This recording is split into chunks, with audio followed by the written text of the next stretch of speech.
आज हम चर्चा करते हैं अभाज्य गुणनखंडों के बारे में। जैसे कि अभाज्य संख्याओं के बारे में हम जानते हैं कि ऐसी संख्याएं जो स्वयं और एक के अतिरिक्त किसी अन्य से विभाजित नहीं होती है उन्हें अभाज्य संख्याएं कहते हैं। इन अभाज्य संख्याओं के संदर्भ में अंकगणित की एक आधारभूत प्रमेय है कि किसी भी भाज्य संख्या को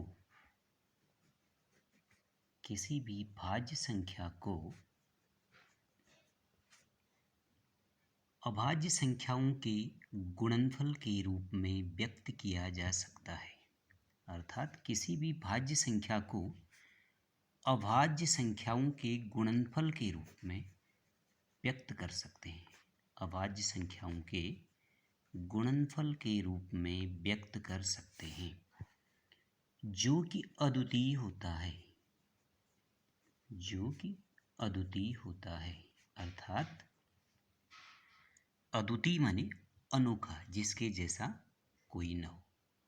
अर्थात जैसे हम किसी से कहते हैं कि तू तो बड़ा अनोखा है, अर्थात तेरे जैसा कोई नहीं है, यूनिक। तो इसी प्रकार जैसे 15 के फैक्टर किए, 15 इज इक्वल टू 3 इंटू 5, तो 15 के फैक्टर हो गए 3 इंटू 5 या 5 इंटू 3। इसमें एक बात का ध्यान रखना है, क्रम उपेक्षणीय होता है, अर्थात हम क्रम पर ध्यान नहीं दे सकते हैं, उल्टे सुल्टे बीच से कहीं से भी स्टार्ट कर सकते हैं।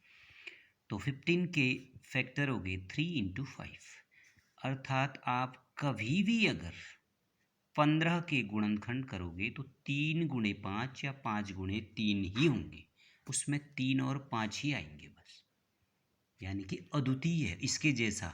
इसके अलावा कोई 15 के अभाज्य गुणनखंड नहीं हो सकते। ये है अंकगणित की आधारभूत प्रमेय। इसके अलावा एक और अन्य प्रमेय जिसका आगे प्रयोग होता है कि यदि एक अभाज्य संख्या, सपोज कीजिए अभाज्य संख्या p है, एक अभाज्य संख्या p ए स्क्वायर का एक गुणनखंड है, अर्थात ए स्क्वायर को पूर्णतया विभाजित करती है, तो p ए का भी एक गुणनखंड होगी, अर्थात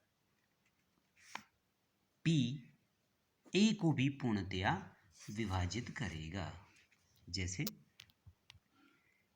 36 6 का स्क्वायर होता है, तो 36 के 2 इंटू 2 इंटू 3 इंटू 3, 2 दूना 4, 3 बार 3 36। इसमें से कोई एक प्राइम फैक्टर चूज कर लेते हैं, जैसे 3 है, तो 3 36 अर्थात 6 के वर्ग का एक गुणनखंड है, तो 3 6 का भी एक गुणनखंड होगा। क्यों? क्योंकि आप ये भी लिख सकते हैं कि वर्ग में कोई भी गुणनखंड 2 बार आता है, जैसे 4 है, 2 2 जा 4, 2 दूना 4, 2 बार आया, 2 गुणे 2। सामान्य रूप से हम गुणनखंड विधि द्वारा वर्गमूल निकालते समय भी ये ध्यान रखते हैं कि वो 2 को अंडरलाइन कर लेते हैं, इसीलिए कि अगर कोई अभाज्य संख्या किसी संख्या की वर्ग की गुणनखंड है तो वह उसका भी श्योरली गुणनखंड होगा। इसका उपयोग हम आगे करेंगे। तो ये बातें हम अभाज्य गुणनखंड आई। उसके बाद कुछ और पॉइंट्स पर चर्चा करते हैं। एक शब्द मैं यहाँ पर लिख रहा हूँ, अपवर्त्य।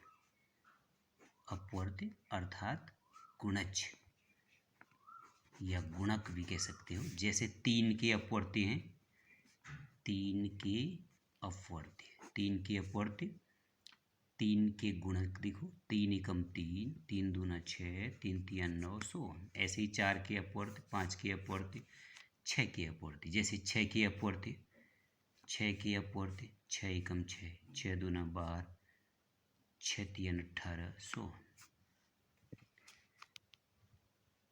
अब है आपका लॉ शो पो या L C M least common multiple, अपवर्त्य माने मल्टीपल।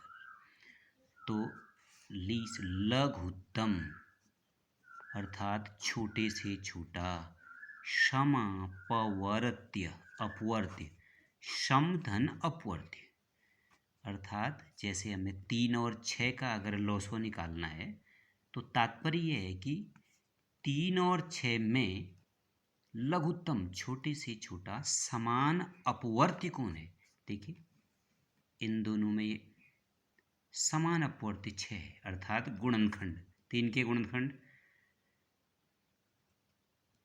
1 और 3 हुए, 6 के 1 2 3 6, उसमें से जो है कि लघुत्तम जो गुणनखंड नहीं गुणज 6 होगा, 3 के गुणज 6 के गुणज, तो लघुत्तम समापवर्त्य ये हो गया। उसके बाद महत्तम समापवर्तक,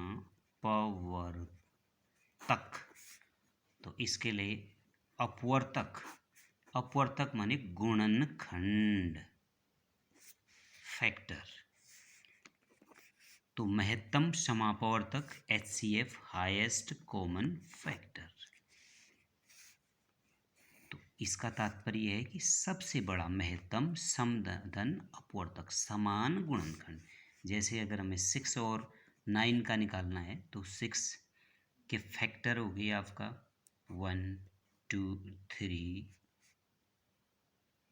2 भी हुआ 6 हो गया 1 3 2 6 सारे फैक्टर हो गए। 9 के सारे फैक्टर हो गए आपका 1 3 9। अब इनमें से क्या है महत्तम समान अपवर्तक गुणनखंड हाईएस्ट कॉमन फैक्टर, तो ये 3 सबसे बड़ा कॉमन फैक्टर है, तो इसका मतलब मोशो बराबर 3 हो गया। तो इस प्रकार हम लॉसो और मोशो का मीनिंग समझते हैं, परंतु सामान्य रूप से लॉसो और मोशो निकालने के लिए हम दी गई संख्याओं का गुणनखंड कर लेते हैं। जैसे 6 के गुणनखंड हैं अभाज्य गुणनखंड, ये तो सारे के सारे फैक्टर हो गए, परंतु जब अभाज्य गुणनखंड के रूप में व्यक्त करते हैं तो 2 गुणे 3, उसको 9 के हो गए 3 गुणे 3।